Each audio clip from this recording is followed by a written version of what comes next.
Good evening to one and all. My name is Saurabh, and I'm your host for the PGC Weekly Podcast session today.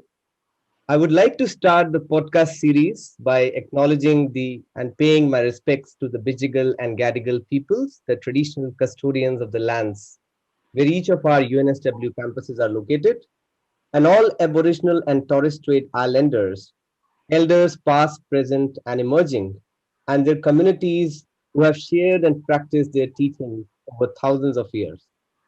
We recognize Aboriginal and Torres Strait Islander people's ongoing leadership and contributions, including to business, education, and industry. Today we have got Mr. Amit Dasgupta as our guest speaker. Amit Dasgupta is a former Indian career diplomat and ambassador. After retirement, he was the inaugural head of the Mumbai campus of the prestigious SP Jain School of Global Management. He thereafter joined UNSW at the inaugural India Country Director in 2016, and in 2020 he transitioned to the role of Strategic Advisor on India at UNSW. A published author, Ambassador Dasgupta is also the recipient of the 2013 Multicultural Commission Award of the New South Wales Government. Okay, now let's look at the topic of discussion for today, that is transformative thinking. Also, let me just remind you that this podcast is not just about Mr. Amit Das Gupta and myself, but it is for everyone who is either listening to us through Zoom and watching the recorded session of the same afterwards. We would be happy to raise any questions coming throughout the session and even after the session is over. Now, if I look at transformative thinking, it's a different way of looking at the same thing from a different lens. You must be the change you wish to see in the world. A winner is a dreamer who never gives up. These were the quotes by two key individuals. One was Mahatma Gandhi, and the other one was Nelson Mandela. If they didn't think in this way, then probably India might not have got independence, and South Africa might come out of the racist system of apartheid. To be transformative, we shouldn't just understand the subjective, but embrace it. It was that different way of thinking towards the same issues, going around them, which made them feel confident that their countries can come out of those struggles. Now, I want to begin the discussion by asking you this initial question, Amit sir. What do we exactly mean by transformative thinking? And how do you feel about transformative thinking eventually making a significant impact on our lives? Thank you very much, Saurabh, and my respects to the Postgraduate Council for their initiative in organizing programs of this nature. I do hope I live up to the expectations that you have, being the inaugural speaker at this session. But at the very outset, let me also pay my respects to the elders, to the traditional owners of the land. And I'm not Australian, I'm an Indian. I'm based in India. And during my tenure in Australia, I did have the extraordinary pleasure, and I acknowledge this with deep humility, of having known a number of people from the indigenous community in Australia who became very close friends of mine and whose company I cherish. And quite frankly, I look back with a sense of deep gratitude that so many of them considered me their friend. I think there's a lot to learn, a lot to unlearn, and perhaps also to recognize that as we move forward, no one should be left behind. And one of the key principles of transformative thinking, as I understand it and as I advocate it, is that it's based on a simple philosophy: leave no one behind. And therefore, it's an integral combination of not only what you do, but why you do what you do. There is, I presume, an acknowledgement that we all think. And I say presume because the wonderful Kishore Mahbubani, who was Foreign Minister of Singapore and an extraordinary writer and an extraordinary speaker, had once written a very slim volume which was titled, Can Asians Think? And it's a very powerful book, and for those of you who might not have read it, it's perhaps worth looking at. And the whole process of thinking, the whole process of acknowledging that we think before we act, the whole process of what action means, who does it impact, should it impact someone, why do we do what we do, is, to my mind, the core purpose behind transformative thinking. You know, very often we hear a catchphrase and people tell us it's that we need to think outside the box, you know, and we assume that thinking outside the box is transformative thinking, you know, thinking differently. And perhaps it is. But I've often wondered what thinking inside the box really means, because I've never understood this phrase of outside the box. I mean, what is the box? What is the box? No one defines that for you. And you're told by your mentors, and we ourselves tell other people, you know, let's learn how to think outside the box. But none of us truly understand what this means, because unless you know what is thinking inside the box, you can never think outside the box, can you? I mean, unless you know what is the box and who creates the box, and is there a box? So I think a very large number of these questions lie at the root of transformative thinking. And let me start by quoting Nietzsche, a German philosopher. And I'm not saying it started with him, but his quote, in my view, is a very powerful quote. And he says, if you know the reason why, you would be able to figure out how. In other words, you know, if I were to ask, or I mean, many of us to ask people, you know, when we meet them, what do you do? And the person says, I study at UNSW, I'm doing a postgraduate course in business communications or whatever at the business school, or I'm doing a master's at the School of Engineering. And we take it for granted that this is exactly the right question of what we do. And we never ask the question, why are you doing it? Why are you doing whatever it is that you do?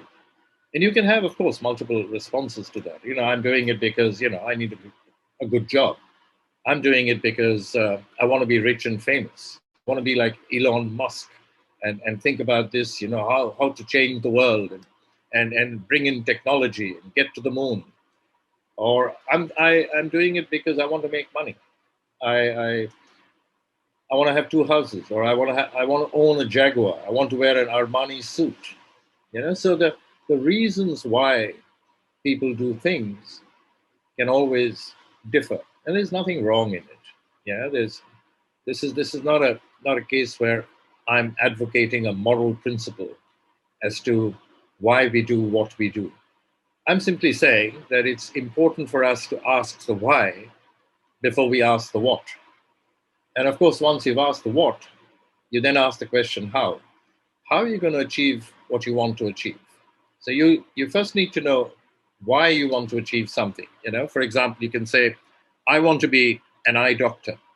And I want to be an eye doctor because I want to work on eye cancer in children. And there are a number of cases of eye cancer in children, especially in Africa. and in several parts of South Asia. And this is something I really want to work on because my kid brother died of this, and it's been in my head for a long time. So what do? You study eye health and you study oncology. And how do you do it? You decide to do it at ABC place where you want to study, right? So the why, the what, and the how then become very neatly interwoven in order for you to take the next step and achieve your dreams. And your dreams are really the why. Your dream is never what you do. Your dream is why you do it. That's your aspiration. You want to be the best eye doctor in the world. You want to be able to cure leprosy, or at least work with leprosy patients. You want to work with mental health because you believe that, let's say, COVID and COVID-19 and the impact that it's had, at one level, it's controlling the pandemic. But at another level, it's going to trigger a number of mental health issues. How do you deal with grief? And you may decide that, look, I want to become a clinical psychologist because I want to look at this whole issue of grief and help people cope with grief. So I argue, and I believe that's one element, one critical element of transformative thinking in the way I see transformative thinking, and I write about it and I speak about it, that the most critical question that we should ask ourselves, and I dare say many of us do, is why do we do what we do? And then strategize on how we should do it. So if you quoted Gandhi, and one of the extraordinary things about Mahatma Gandhi is if you look back at history and you have an enemy state or an enemy power that you want to remove, and in this case, of course, it was the British Raj, with all its brutality that colonialism is known for, normally you consider violence as the way to overthrow or the way to remove an enemy. And this is there in history. I mean, you've had it in World War I, you've had it in World War II, and you see it across the line, I mean, post Second World War as well. You have an enemy, you remove the enemy, or you degrade the enemy, or you neutralize the enemy only through violence. And what Mahatma Gandhi advocated was a paradigm shift. He spoke about non-violence. He spoke about countering and removing the British Raj, not through the traditional and accepted precepts of violence as the countermeasure, but of non-violence. He didn't speak about going and protesting by throwing stones and bricks and shooting at the British. He spoke about civil disobedience. He spoke about fasting. And not only did he speak about it, as you quote him, my life is my message. He lived it. He lived it.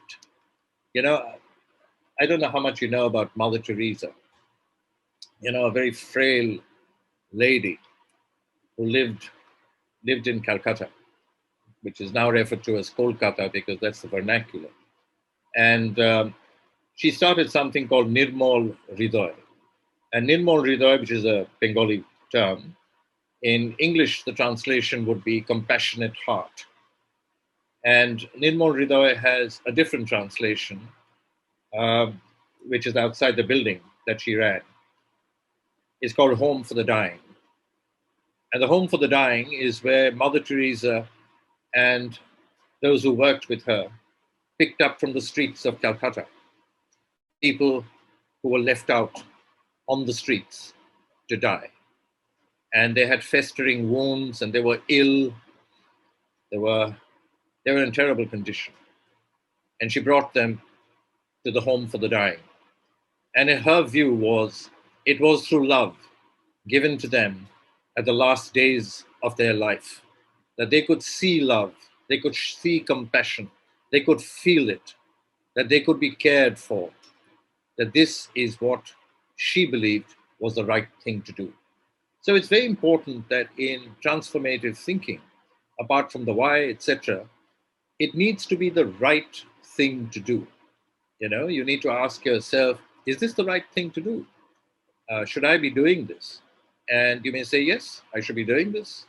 Your what is answered, your how is answered, but is it the right thing to do? Which means that in transformative thinking, values become a very critical component. So how you think also needs to be embedded in a set of transformative values. And there are many examples in history that you can think about and talk about. I mean, Martin Luther King, for example, and you quoted Nelson Mandela, the kind of life that he lived after almost 3 decades in prison.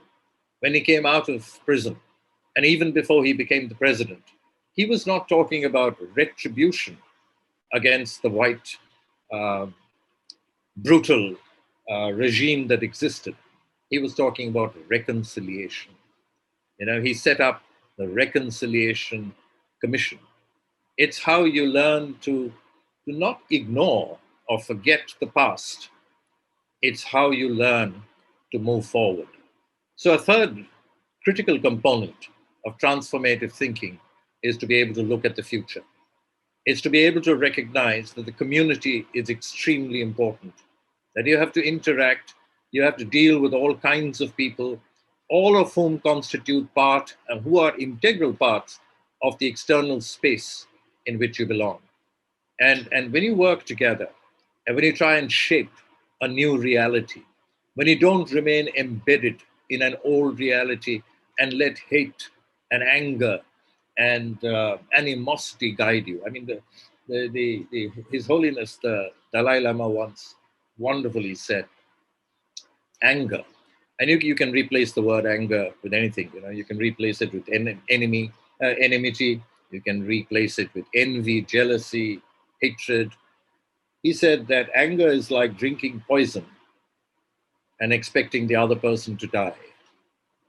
And so His Holiness constantly speaks about the need to recognize that suffering is an integral part of our life.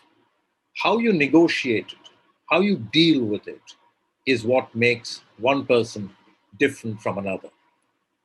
I don't like using the words think differently, think outside the box. A lot of people like using it, and a lot of people do it. But and you have lots of wonderful books on this. I think it's important for us to recognize that over and beyond the cliches of this nature, what is important is to be able to ask ourselves, why do we do what we do? And when you ask that core question, you are then entering the world of transformative thinking. I don't know if this responds to your question, but as we speak and go along, perhaps it will become clearer. I hope.